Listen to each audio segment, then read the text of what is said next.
Ayan. Ngayon, ganito pag-reset ng DAWA Wi-Fi camera.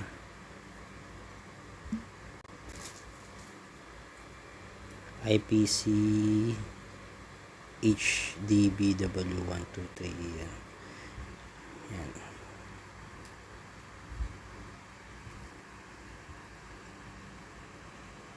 Meron ditong button, push button.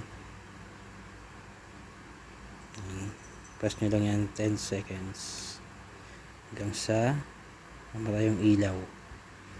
10 seconds lang yan sakto. After 10 seconds mamatay na yung ilaw. And then configure yung mag-reboot na siya. Tapos wait na natin na mag-on or bumalik siya sa working state, which is green color.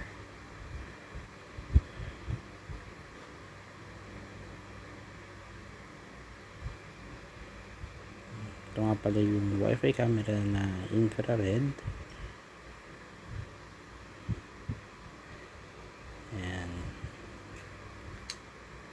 Waterproof din ito. Ito yung antena niya.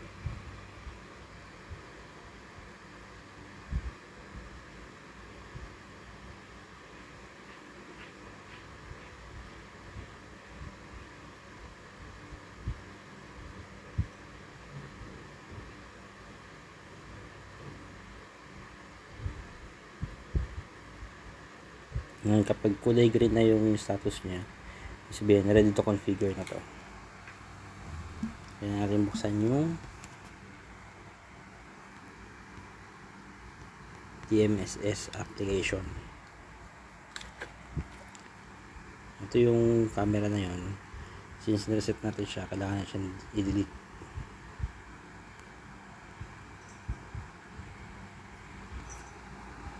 Then add natin siya. Scan yung QR code sa ilalim.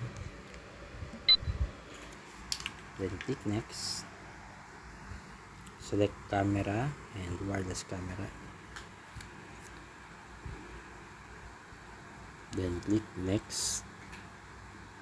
Tapos mag-connect yung built-in wifi ng camera dito sa phone. Ito yung sample niyan.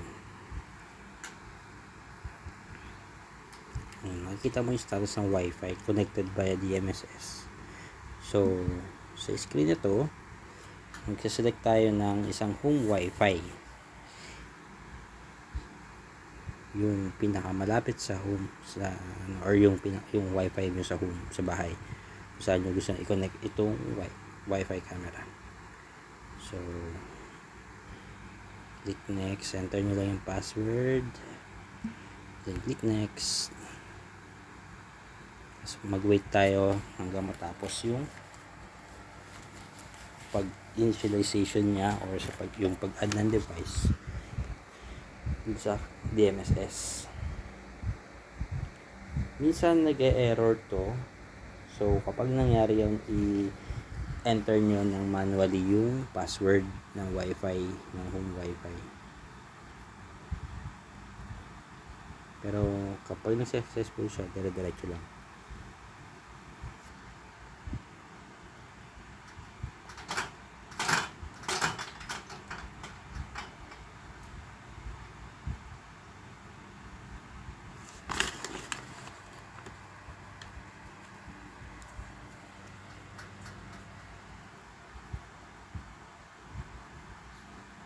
O kaya i-re-scan natin yung serial number to check if nakakonect na yung camera dun sa home wifi nyo.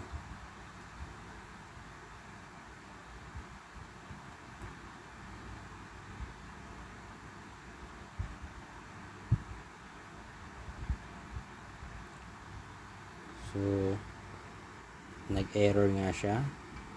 So pag ganito nangyari, click nyo lang yung 3 dots ito, then switch to Wi-Fi configuration, then click next, then enter nyo yung Wi-Fi password.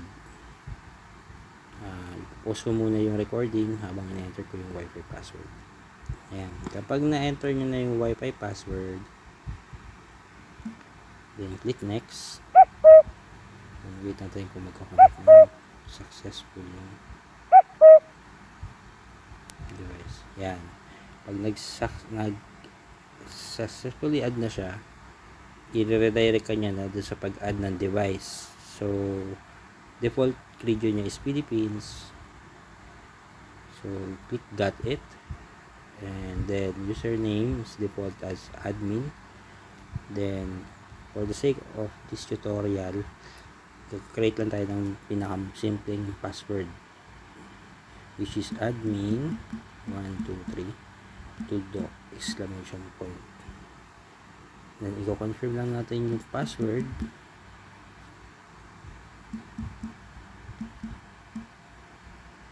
Yan. Bale, itong password ito is gagamitin natin sa pag-add ng camera sa DMS later.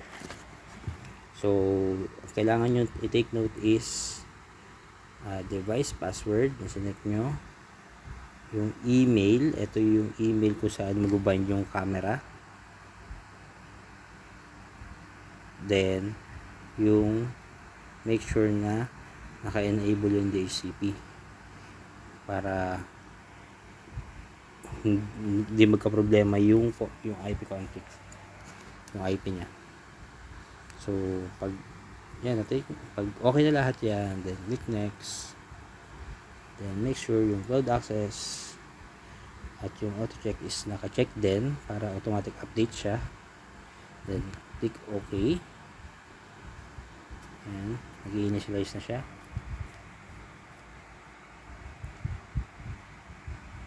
So, wait lang natin ulit.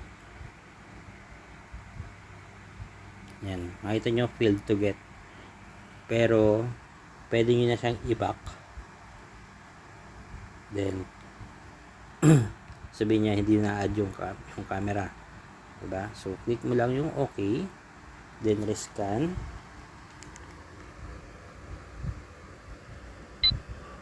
then click next. Tapos same process kanina, camera, wireless camera. So, kasi yung mabilis na yung pag-add ng device niya. Tapos masasabi niya incorrect password. So, dito papasok yung ginawa niyang password kanina, admin 123 exclamation point. Then click next, then wait natin matapos, then makita yung gantong status, may check na siya, ibig sabihin na added na siya. So dito pwede nyo baguhin yung Wi-Fi, yung name ng camera para hindi kayo ma-confusion. Bawa kung pambayay siya, for example home Wi-Fi or Wi-Fi cam, etc. Then click OK. Then kung gusto nyo nang baguhin yung sinet yung password kanina, click modify.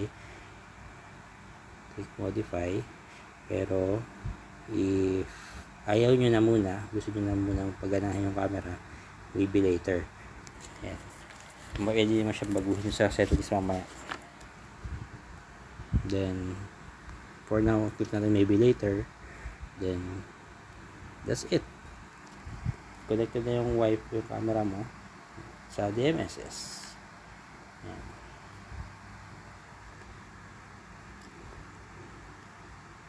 So, para ma-testing natin, patay natin yung Wi-Fi. Gamitin natin yung mobile data. Close natin yung DMSS. Bukan natin yung DMSS. Yan. Naka-mobile data na ako. Patay na yung Wi-Fi ko. Mobile data na ito. Gumagana. Then, click natin. Connected.